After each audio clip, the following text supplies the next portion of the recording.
तो हम लोगों ने पिछली क्लास में पढ़ा था योग सूत्र में ईश्वर की अवधारणा। और ईश्वर की अवधारणा में हमने ये भी देखा था कि ईश्वर की शरणागत होने से योग मार्ग के जो विघ्न हैं वह दूर हो जाते हैं। ठीक है ना। अब आज हम देखेंगे कि वह कौन कौन से विघ्न हैं जिनको ईश्वर की शरणागत या ईश्वर प्रणिधान अथवा से दूर होने के बाद हम लोगों ने पिछली क्लास में पढ़ी थी। वो कौन कौन से विघ्न। तो इन विघ्नों को योग सूत्र के प्रथम पाद के 30 श्लोक में बताया गया है, जिन्हें योग मार्ग के विक्षेप भी कहते हैं और विघ्न भी कहते हैं। तो विक्षेप 9 बताए गए हैं। सूत्र है व्याध स्त्यान संशय प्रमाद आलस्य अव्रत भ्रांत दर्शनालब्ध भूमकत्वान अनुवस्थित तत्व चित्त विक्षेप अंतराया। यह चित्त के विक्षेप हैं। कौन कौन से? व्याध, नंबर 1 पे व्याध। व्याध का मतलब क्या होता है?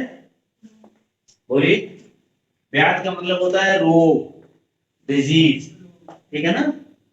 तो व्याध, इस सूत्र की जब व्याख्या की है व्यास भाष्य ने, तो उन्होंने व्याध का कारण बताया है। व्याध के 2 डिवीजन बताए हैं और उसके कारण बताया है कि धातु, रस और करणों की विषमता का नाम व्याध अर्थात रोग। तो ये धातु क्या है, रस क्या है, करण क्या है? करण का पूरा कॉन्सेप्ट सांख्य दर्शन का है। 13 करण होते हैं, 3 अंतःकरण, 10 बाह्य करण। और इनमें जब विषमता हो जाती है तब जाकर के रोग की उत्पत्ति होती है। और इस तरह के रोग सब मानसिक रोग होते हैं, मेंटल डिजीज। तो ये पूरा का पूरा कॉन्सेप्ट सांख्य दर्शन में है, करणों की विषमता का। और सांख्य दर्शन का ही प्रयोगात्मक पक्ष योग सूत्र में या योग दर्शन में महर्षि पतंजलि ने प्रतिपादित किया है। सांख्य इसकी क्या है? सांख्य इसका सिद्धांत है और योग उस सिद्धांत का, योग के सिद्धांत का प्रायोगिक पक्ष। ठीक है ना। तो व्याध, व्याध माने क्या होता है? रोग। अब आप देखिए, जैसे लोग कहते हैं कि योग का उद्देश्य मुख्य रूप से साधना ही है या रोग का उससे कोई मतलब नहीं है, जबकि महर्षि पतंजलि बहुत स्पष्ट रूप से योग मार्ग की जो बाधाएं हैं उसमें सबसे पहली बाधा रोग को ही मान रहे हैं कि रोग योग मार्ग की सबसे पहली बाधा है। इसीलिए योगाभ्यास से जो पहला लाभ मिलता है वह स्वास्थ्य का लाभ ही मिलता है। यहीं से शुरुआत होती है, फिजिकल, मेंटल, उसके बाद सोशल, आफ्टर दैट स्पिरिचुअल। और ये चारों स्वास्थ्य के आयाम की जो एक परिपूर्ण अवस्था है वही योग की ही अवस्था है।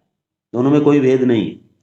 किसी व्यक्ति में अगर फिजिकल, मेंटल, सोशल, स्पिरिचुअल ये चारों हेल्थ के आयाम अपनी पूर्णता को प्राप्त कर लें तो उसे ही योग कहा जाएगा। और या ऐसे कहो कि योग की अवस्था में ही ये चारों आयाम अपनी पूर्णता को प्राप्त करते हैं। हेल्थ के चारों आयाम जो योग की अवस्था है, जिसे महर्षि पतंजलि ने चित्त की वृत्तियों का निरोध कहा है, या गीता में कर्म की कुशलता या समत्व भाव कहा गया है, या दूसरे दूसरे ट्रेडिशन में उनके दूसरे दूसरे डेफिनेशंस दी गई हैं, वही उसी अवस्था में जाकर के हेल्थ के चारों डायमेंशन पूर्णता को प्राप्त होते हैं। तो व्याधि माने हो गया रोग। ये योग मार्ग की क्या है? पहली बाधा है। स्त्यान, स्त्यान बोलते हैं कार्य करने में असमर्थ होने की अवस्था को या अकर्मण्यता को। अकर्मण्यता जो होती है वह स्त्यान का ही एक लक्षण है। संशय, संशय यहां पर जो कि योग के परिप्रेक्ष्य में अगर हम देखेंगे तो संशय का अर्थ है कि हम योगाभ्यास कर रहे हैं, सिद्ध होगा कि नहीं होगा, या लाभ होगा कि नहीं होगा। लेकिन यह संशय योग के साथ साथ आप व्यवहारिक जीवन में भी कोई भी काम करें और आपको अगर उसमें संशय बना हुआ है कि इसका पता नहीं लाभ अनुकूल होगा कि प्रतिकूल होगा, या लाभ मिलेगा कि नहीं मिलेगा, तो वह कार्य में जो उसका प्रतिफल है, जो लाभ है, उसकी संभावना अपने आप कम हो जाती है। इसलिए जितने भी डाउट्स हों वो पहले ही अभ्यास करने से या कार्य प्रारंभ करने से पहले ही खत्म कर लेने चाहिए। लेकिन कार्य प्रारंभ करना चाहिए तो पूर्ण श्रद्धा से। ये श्रद्धा और विश्वास का जो कॉन्सेप्ट है, यद्यप भारतीय कॉन्सेप्ट है, इंडिया भारतीय ट्रेडिशन का कॉन्सेप्ट है, सनातन धर्म का कॉन्सेप्ट है, योग का कॉन्सेप्ट है। और भवानी शंकर शंकरों वंदे, यानी भवानी शंकर और भवानी और शंकर, इन दोनों को श्रद्धा और विश्वास के रूप में ही माना गया है। तो यद्यपि ये इन सबका है, लेकिन यह पूरी तरह से साइंटिफिक है। किसी भी कार्य के प्रति जब आपके मन में श्रद्धा और विश्वास होती है, पूर्ण विश्वास होता है, तो आपके शरीर में ढेर सारे फिजियोलॉजिकल चेंजेस होते हैं, हार्मोनल चेंजेस होते हैं, जिसके कारण इस कार्य के प्रति सफलता अपने आप मिलती है, मिलना ही मिलना है। और शंका अगर है तो अपने आप नहीं मिलेगी, क्योंकि आप फिजिकली मेंटली काम को ठीक से परफॉर्म ही नहीं कर पाओगे। और परिणाम तो कार्य की पद्धति पर, कार्य की कुशलता पर डिपेंड करता है ना। जितना कार्य आपका कार्य जितना बढ़िया कुशलता पूर्वक कार्य का संपादन होगा, उतना बढ़िया उसका परिणाम होगा। तो ये जो संशय है वह कुशलता को सीधे डैमेज कर देता है, कमजोर कर देता है। इसीलिए महर्षि पतंजलि कहते हैं कि जो संशय है यह योग मार्ग की तीसरे नंबर की बाधा है। प्रमाद, प्रमाद क्या होता है? प्रमादी व्यक्ति लापरवाही पूर्वक काम करता है। ये आलस्य और प्रमाद, ये दोनों भाई बहन हैं, और दोनों देखिए प्रमाद के बाद अगला आलस्य ही है। तो ये प्रमाद और आलस्य, ये दोनों जो है कार्य की कुशलता को कमजोर कर देते हैं। तो प्रमाद में लापरवाही पूर्वक योग साधना करना, नियमित क्रम को अधूरा छोड़ देना, और उसे अगर वो ना भी हो पाए तो उसकी कोई चिंता ना करना, यानी एक तरह से बिल्कुल इसमें लापरवाही इंडिकेट होती है पूरी तरह से। तो ऐसा व्यक्ति करने में असमर्थ नहीं होता है। अकर्मण्यता में तो असमर्थता होती है, ये इसमें मुख्य रूप से लापरवाही होती है, गैर जिम्मेदारानापन जो होता है वो प्रमाद में दिखाई पड़ता है। और आलस, आलस में व्यक्ति भी कार्य करने में पूरी तरह से सक्षम होता है। आलस की मैं एक और पहचान बताऊं, जो आलसी व्यक्ति होता है अगर वो किसी तरह से किसी काम को शुरू कर दे, फिर उसके बाद उसे दिक्कत नहीं होती। जो आलस के कारण योगाभ्यास, इसीलिए कहते हैं आलस ठंडक में ज्यादा होता है। तो आप अगर, जो व्यक्ति आलसी प्रवृत्ति का है और अभ्यास नियमित प्रैक्टिस नहीं करता है, आप लोग करते हो नहीं करते हो? मुझे तो नहीं लगता है। रोज करते हो योगा प्रैक्टिस? नहीं सर। अच्छा, आप लोग कैंपस कितने, आप लोगों में से कैंपस में कितने लोग रहते हो? हाँ, हाथ उठाओ। कोई नहीं रहता है कैंपस में, क्योंकि यहाँ मल्टीपर्पज योगा हॉल में जो क्लास हो रही है उसमें आप लोगों की उपस्थिति नहीं हो रही, इसलिए मैं पूछ रहा हूँ।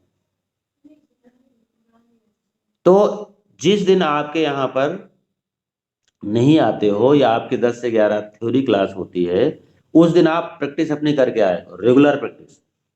कुछ दिन के बाद आपको अपने आप करने में आलस्य नहीं आएगा और बहुत अच्छा लगने लगेगा। योगाभ्यास करने के बाद देखिए कितना अच्छा लगता है, लेकिन सामान्यतः करने के बाद ये होता है कि छोड़ो आज ना करो।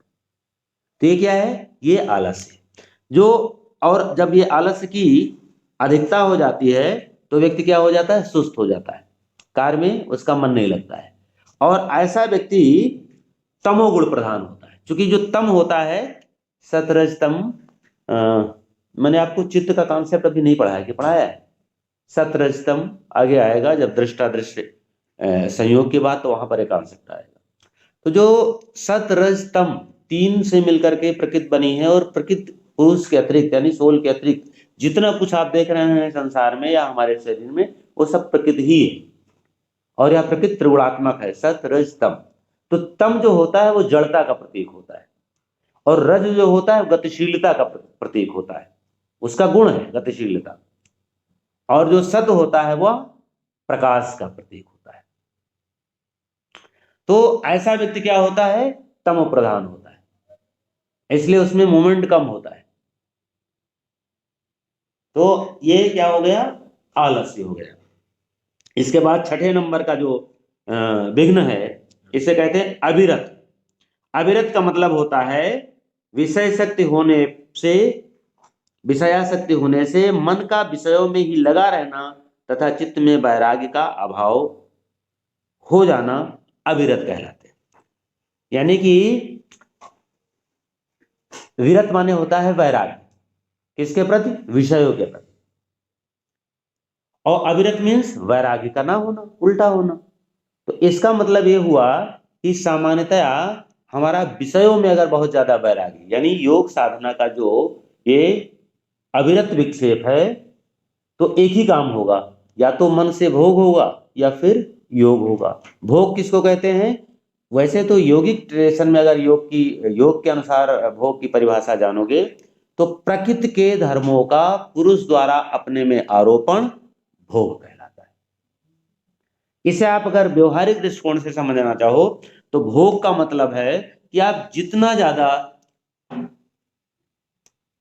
भौतिक वस्तुओं में लिप्त होते जा रहे हो। मेरे कपड़े बहुत अच्छे होने चाहिए। अब कपड़े बहुत अच्छे होंगे तो काम भी नहीं करोगे, गंदे हो जाएंगे। मेरे सामान सब, मोबाइल बहुत महंगा होना चाहिए, घर बहुत लग्जीरियस होना चाहिए। तो ये इस तरह की प्रवृत्ति जितना बढ़ती जाएगी, ये क्या है? ये सब भोग की प्रवृत्ति है। ऐसे व्यक्ति का योग सिद्ध नहीं होना है। या इस तरह का जो भाव है, इस तरह के भाव जितना प्रबल होती जाएगी, आप समझिए जो विक्षेप है वो और प्रबल होता जा रहा है। और जितना विक्षेप प्रबल होगा उतना योग का मार्ग अवरुद्ध होता जाएगा, क्योंकि हमारा मन एक ही तरफ लग सकता है, या तो वैराग्य में और या अवैराग्य में। अवैराग्य का मतलब होता है वैराग्य का न होना। वैराग्य का मतलब होता है, वैराग्य मैंने इससे पहले पढ़ाया है ना, सब वैराग्य की डेफिनेशन बताई थी। अनुभूति विषय संप्रमोसा, नहीं तो इसमें थी वैराग्य की परिभाषा बताई थी।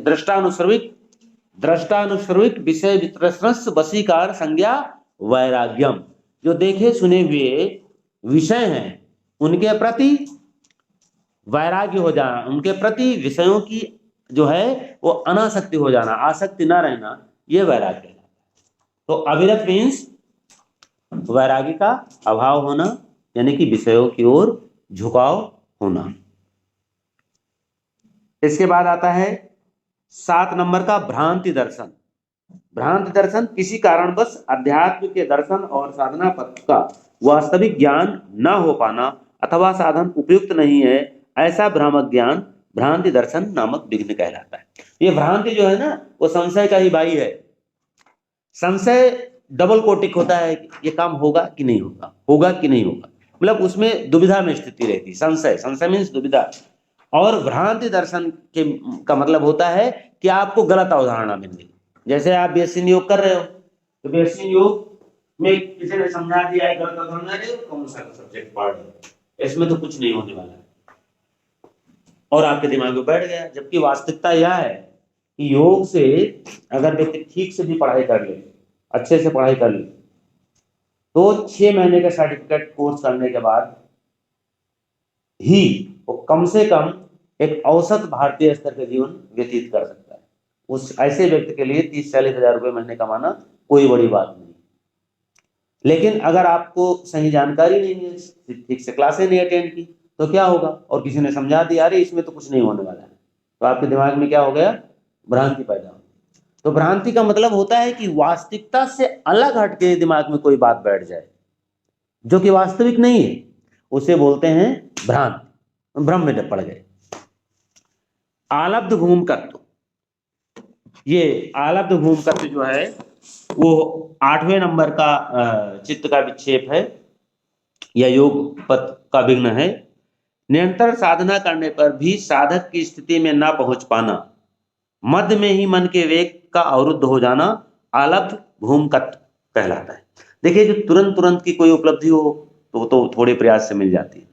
एक बहुत बड़ी जर्नी है और एक बहुत बड़ी उपलब्धि, चूंकि इससे बड़ी उपलब्धि दुनिया में कोई चीज नहीं है। ये कौन सी उपलब्धि है? स्वयं का ज्ञान। तो इससे बड़ी कोई उपलब्धि नहीं है। और इतनी बड़ी उपलब्धि के लिए जो योग पथ की जर्नी है, कई जन्म लगते हैं।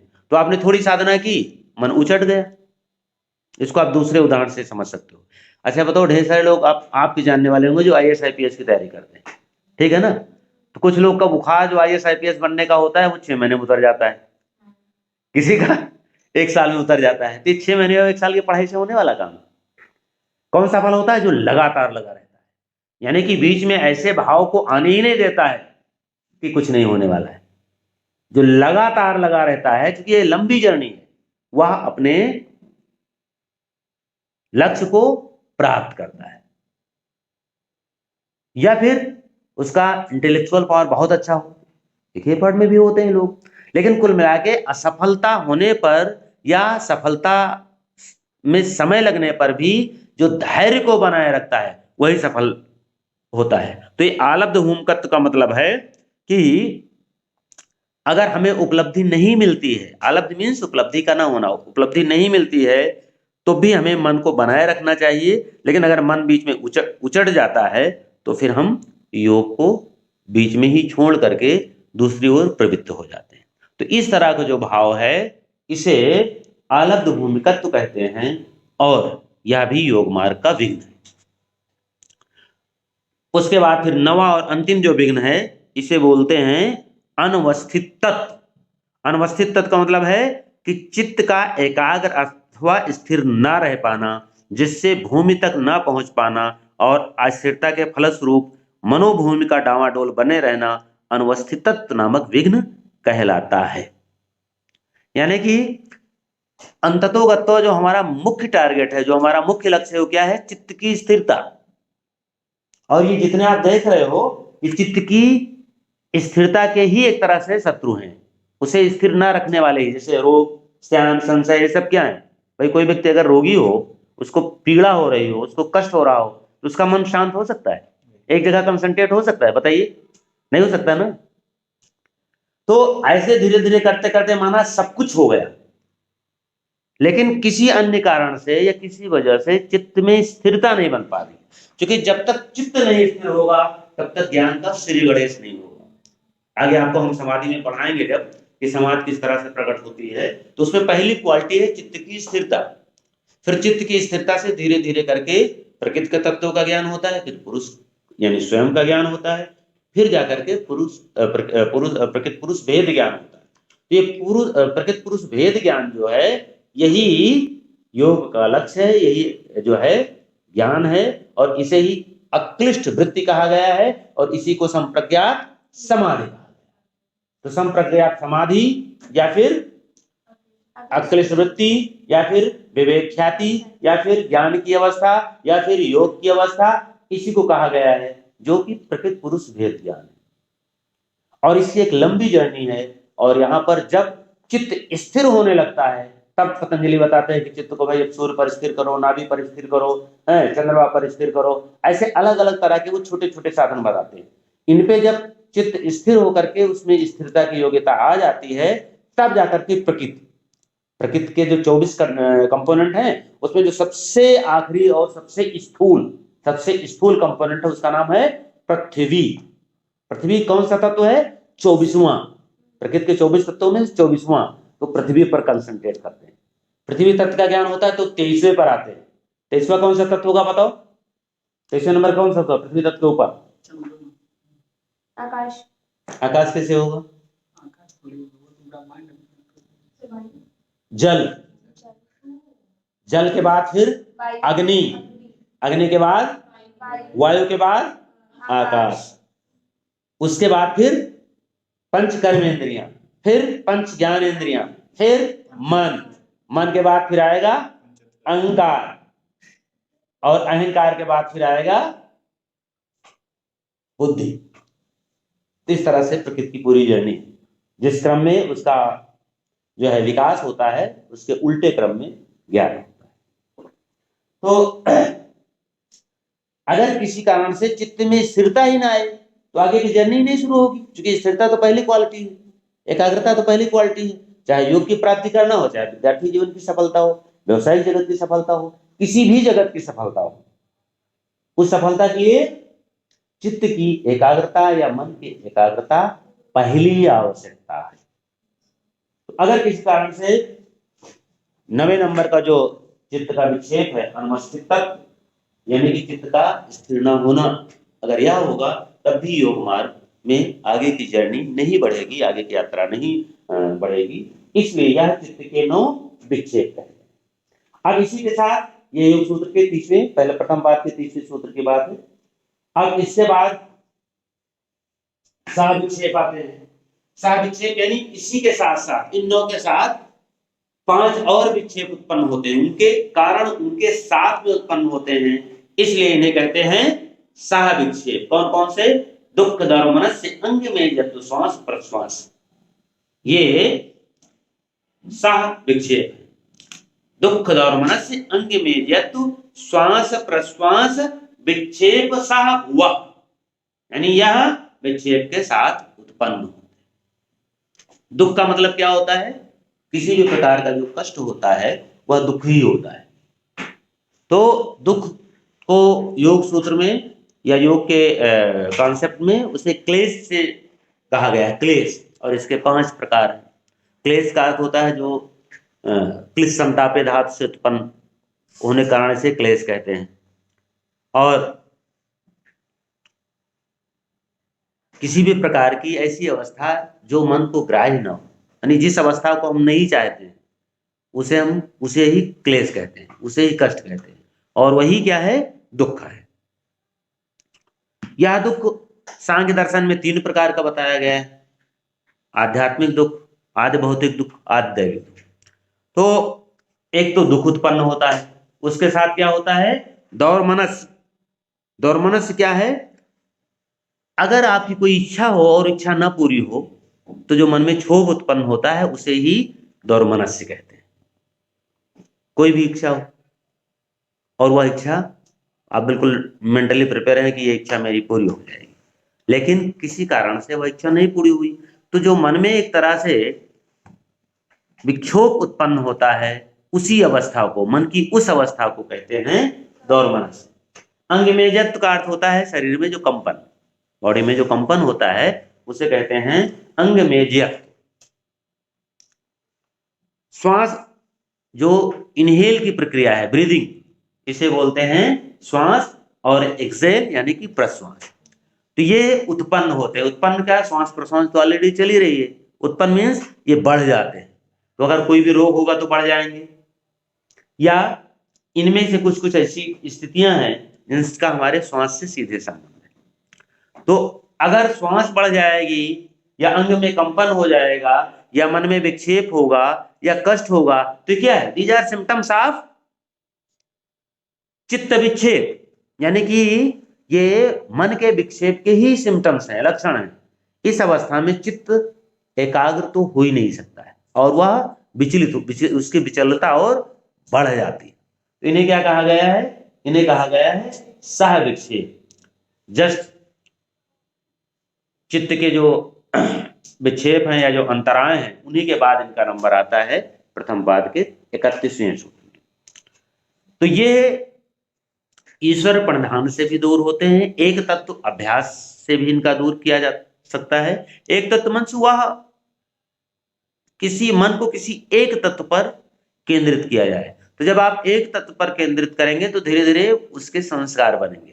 तो संस्कार और ज्ञान यह चक्र जब चलेगा तो मन अपने आप वहीं पर स्थिर होने लगेगा। किसी एक ही चीज पर अगर मन को बार बार नियमित रूप पे कंसंट्रेट किया जाए तो कुछ दिन के बाद, अभ्यास होने के बाद, वह उस पर टिकने लगता है। तो एक तत्व के अभ्यास। इसके अतिरिक्त चित्त प्रसादन नाम से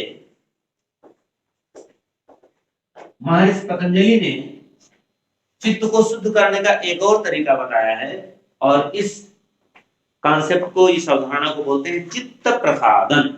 चित्त का अर्थ है चित्त यानी मन बुद्धि अहंकार तीनों का जो कॉम्बिनेशन, उसे चित्त कहते हैं। और प्रसादन का अर्थ होता है उसको स्वच्छ करना, उसे शुद्ध करना, उसे साफ करना, उसे क्लीन करना।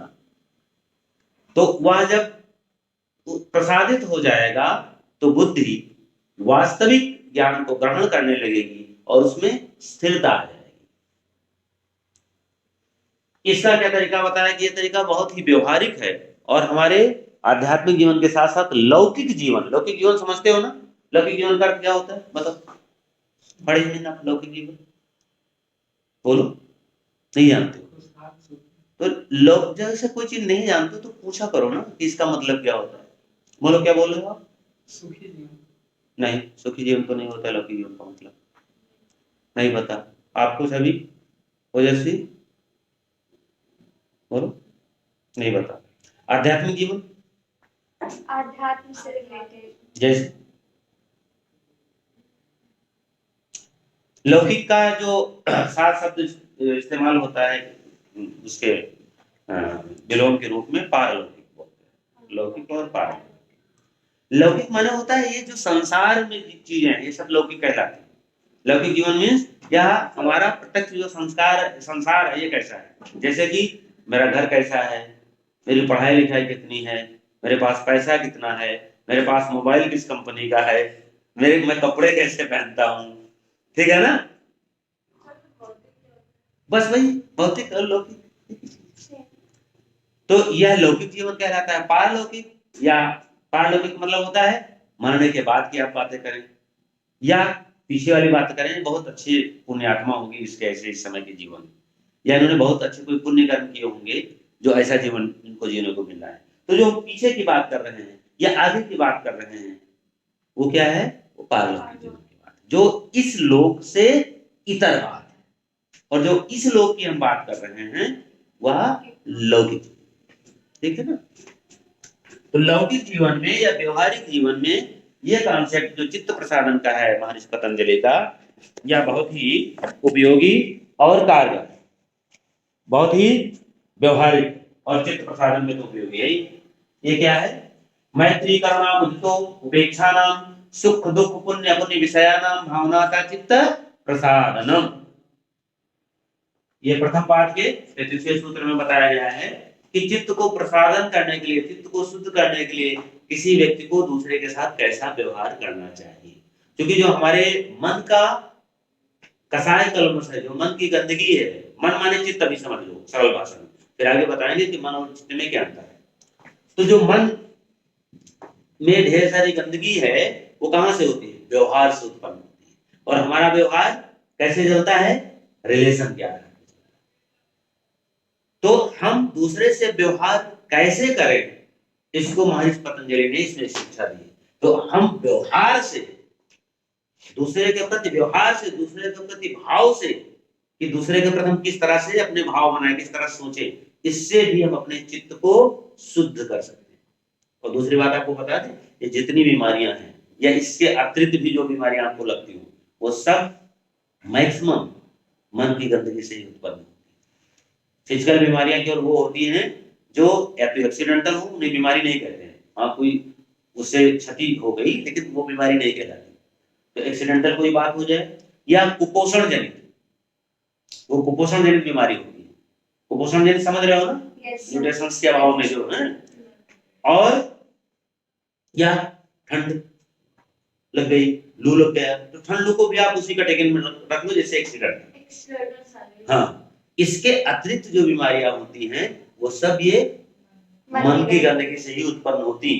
और मन की गंदगी से उत्पन्न होने वाली बीमारी जो बाहर से ठीक नहीं होती, इनका योग में इलाज।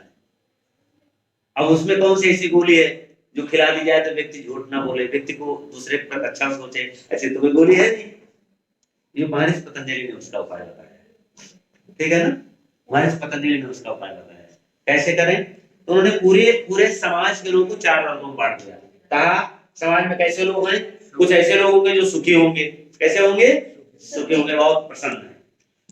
और ये मतलब आपको उनसे जो आपके जानने वाले हैं, जो नहीं थे, धीरू भाई हमारे इतने बड़े आदमी है, हमें उससे कोई जलन नहीं। क्यों, क्योंकि हमारे को जान पहचान के नहीं, ठीक है ना। तो हमारा समस्या किससे होती है, जो हमारी जान पहचान है। तो हमारी जान पहचान जितने लोग उसमें से जो बहुत सुखी है किसी वजह से, हमारे हमसे पैसा उनके पास जाता है, झंडाले ज्यादा है, उनसे पद बड़ा है, उनके साथ कैसा व्यवहार करें, मैत्री भाव रखें। क्यों ऐसा पतंजलि ने बताया, मित्र की ही प्रगति से सबसे ज्यादा कष्ट होता है। थ्री पिक्चर नहीं देखी? अब यहाँ मित्र को देखिए, आप ये बहुत अच्छा कॉन्सेप्ट, उसको समझिए। मन जो है, जो मैत्री भाव है वो कहाँ होता है, मैत्री भाव। मैत्री का अर्थ होता है समकक्षता। समकक्षता कहाँ होती है, भाई में, बहनों में, देवरानी जेठानी में और मित्र में, ठीक है ना। तो ये लोग जब अपने से ज्यादा सीधे बैठो क्लास में, तो ये जब लोग हमसे ज्यादा प्रगति करते हैं तभी हमें ज्यादा कष्ट होता है। तो इनके साथ कैसा भाव करो, मैत्री का। तो जो लोग मैत्री का भाव सुखी लोगों के साथ करो, जितने भी प्रसन्न हैं उनको मित्र समझो, क्योंकि मित्र के साथ थोड़ा ऐसे में प्रसन्न रहना कठिन काम है, इसलिए बता रहे हैं उनके साथ मैत्री का भाव। वो प्रसन्न है, प्रसन्न का मतलब प्रगति कर रहे हैं, तो उनको उनके साथ सुखी पूर्वक जीवन जी रहे हैं, तो उनके साथ कैसा भाव होना चाहिए? मैत्री का भाव। जो दुखी लोग हैं उनके साथ करुणा। अब ये देखिए, इसके बारे में लास्ट में पुनः चर्चा करूंगा। ये भाव स्वतः आता है, ये यही सिद्ध करता है कि हम परमात्मा के अंश हैं। परमात्मा का जो करुणा वाला स्वभाव है, आप देखिए कि आपका जो मित्र है, आपके जो रिश्तेदार हैं, जो आपके संबंधी हैं, उनके कष्ट होने से आपको कष्ट जरूर होता है। किसी के सुखी, जैसे जिनसे आपका कोई रिलेशन नहीं, उनके भी सुखी होने से आपको कोई फर्क नहीं पड़ेगा, लेकिन अगर आपको उनके कष्ट की सूचना पाते हो तो आपको कष्ट होता है ना, हमें सबको कष्ट होता है। हम रोड पे जा रहे होते हैं जिससे हमारा कोई मतलब नहीं, हमने देखा किसी व्यक्ति को चोट लग गई है, किसी को देखा बहुत अभाव में, एक्सीडेंट हो गया, तो जितना हो सकता है मदद करते हैं। ये क्या है? करुणा का। मेरी पीएचडी इसी पे दुख पे, और उसमें निष्कर्ष जो मैंने लिखा लास्ट में बताऊं। ये सबसे इंपॉर्टेंट मेरा अपना व्यू है, ये जो भाव है सबसे इंपॉर्टेंट है चित्त को शुद्ध करने का। दुखी व्यक्ति के साथ करुणा का भाव, पुण्य आत्मा के साथ मुदिता, प्रसन्नता का भाव। जो पुण्य आत्मा है, पुण्य आत्मा, उनके संस्कार, उनके व्यवहार से पता चलता है। तो दो ग्रुप हो गए, एक सुख और दुख, दूसरा पुण्यात्मा और अपुण्यात्मा। तो पुण्य आत्मा के साथ प्रसन्नता का भाव, उनको देख के प्रसन्न। और जो अपुण्य आत्मा है, अपुण्य आत्मा का अर्थ है यहाँ पर ऐसे व्यक्ति हैं जो समाज को, जिनसे समाज को कष्ट होता है, जो लोगों को पीड़ा ही देते हैं, जो लोग, तो ऐसे लोगों को इग्नोर करो, उपेक्षा करो। तो ये इस तरह का जीवन जीने से चित्त की शुद्धि होती है, मन में निर्मलता। थोड़ा सा मैं इस पे और फोकस करना चाहूंगा।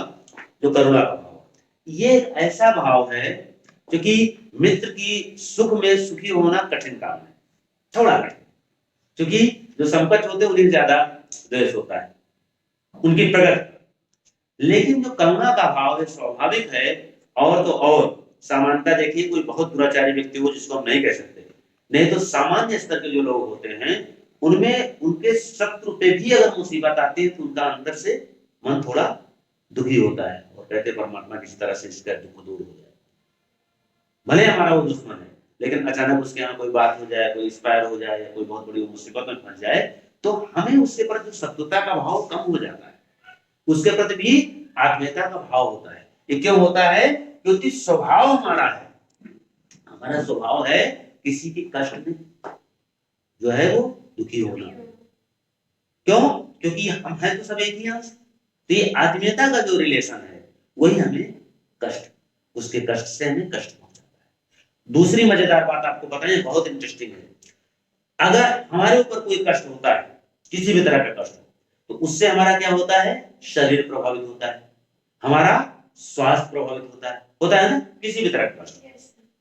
ढेर सारे उसी से बीमारियां पैदा हो जाती हैं। किसी का लड़का एक्सपायर हो गया, उसमें वो डिप्रेशन में चला गया, या सडनली कुछ बता दिया हार्ट अटैक हो गया, ऐसा होता है बहुत क्लोज। अगर वो ऐसा हुआ तो हमें, हमारे ऊपर जब कष्ट होता है तो उसका हमारे से क्षति होती है, हमारे मन की भी क्षति होती है, शरीर की भी क्षति होती है। लेकिन आप जब किसी दूसरे के दुख को अपना दुख समझ के उसके दुख के साथ खड़े होते हो, किसी लेवल पे आपकी शारीरिक क्षति नहीं होती है, और आपके अंदर जो जो एक तरह से हार्मोनल सिक्रेशंस है वो पॉजिटिव होता है। कभी आपने अनुभव किया? समझ बात आई नहीं है? मैं फिर से समझाऊं।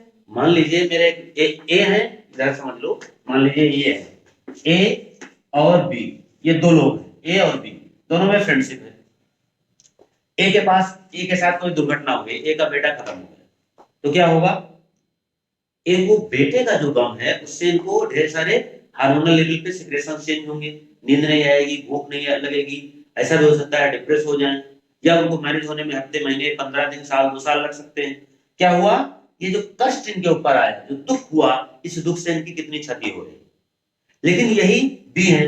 अब बी क्या कर रहे हैं? क्योंकि ये इनके फ्रेंड है, तो ये इनके ए के दुख को भी अपना दुख समझ रहे हैं, और समझ करके ए के साथ खड़े हैं, इनकी मदद कर रहे हैं, तो इनका क्या होगा, इनके जो अंदर हार्मोनल चेंजेस होंगे वो पॉजिटिव होंगे।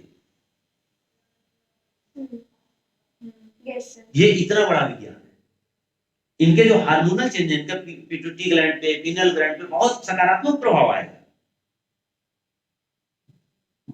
इसलिए मैंने अपनी पीएचडी की थीसिस पे लिखा है कि दुख दूर करने के ढेर सारे साधन पतंजलि ने बताए हैं, दूसरों ने भी बताए हैं, और वो व्यवहारिक हैं, लेकिन मेरी दृष्टि में सबसे सरल है किसी के दुख में भागीदार बनना, अपने दुख को दूर करने के लिए, क्योंकि ये स्वाभाविक है। किसी के सुख में आप मैत्री का भाव विकसित कर पाते हो नहीं कर पाते, थोड़ा कठिन काम है, लेकिन किसी के दुख में दुखी होना और उसके दुख उस व्यक्ति के साथ खड़े होना ये सरल है, क्योंकि अंदर से खुद मन और शरीर तैयार रहता है। भाई आपका शत्रु है, आपका पड़ोसी है, और किसी कारण से आपको नहीं बनती है, और पता चला आपके पास मोटरसाइकिल भी नहीं है, वो BMW कार लेके आया, तो इस स्थिति में अपने आप को प्रसन्न रखना इज वेरी डिफिकल्ट, है डिफिकल्ट कि नहीं, लेकिन उसकी मुसीबत में साथ खड़े होना सरल है, क्योंकि आपको स्वतः कष्ट हो जाता है, ये सरल है। और फायदा कितना होगा इसका, आपका इंटरनल फायदा भी होगा, एक्सटर्नल भी होगा, दुश्मनी से कम होना शुरू हो जाएगी ना। को कुछ अलग हटके लग रहा है। तो ऑल ओवर महर्षि पतंजलि ने चित्त को प्रसादन के लिए ये एक कॉन्सेप्ट दिया। ये भी योग, चूंकि योग मार्ग की जो यात्रा है उसका मुख्य जो लक्ष्य होता है या मुख्य जो कार्य होता है वो चित्त पे ही होता है, चित्त को शुद्ध करने के लिए किया जाता है। उसमें ये 9 जो चित्त के विक्षेप है, 5 सह विक्षेप, और या ना इसके लिए एक तत्व का अभ्यास या ईश्वर परिधान या चित्त प्रसादन, और चित्त प्रसादन के बाद भी और ढेर सारे उन्होंने उपाय बताया है, और जिसका जिस तरह से हो सके या जिसके लिए जो सरल हो, किसी भी तरीके से हमारा जो टारगेट है, हमारा जो लक्ष्य है, चित्त को शुद्ध करना, ताकि चित्त के माध्यम से हम प्रकृति के समस्त तत्वों को, फिर स्वयं अपने स्वरूप को, फिर प्रकृति और अपने स्वरूप के भेद का ज्ञान कर सके, और भेद का ज्ञान होना ही योग का लक्ष्य है। यही इसी ज्ञान को अक्लिष्ट वृत्ति या विवेक ख्याति या संप्रज्ञात योग या योग की अवस्था या प्रथम कृष्ट वृत्तियों का निरोध कहा गया। ठीक है ना, धन्यवाद। आज की क्लास समाप्त। कोई क्वेश्चन तो नहीं है? आज की क्लास से संबंधित किसी कोई क्वेश्चन पूछ लीजिए।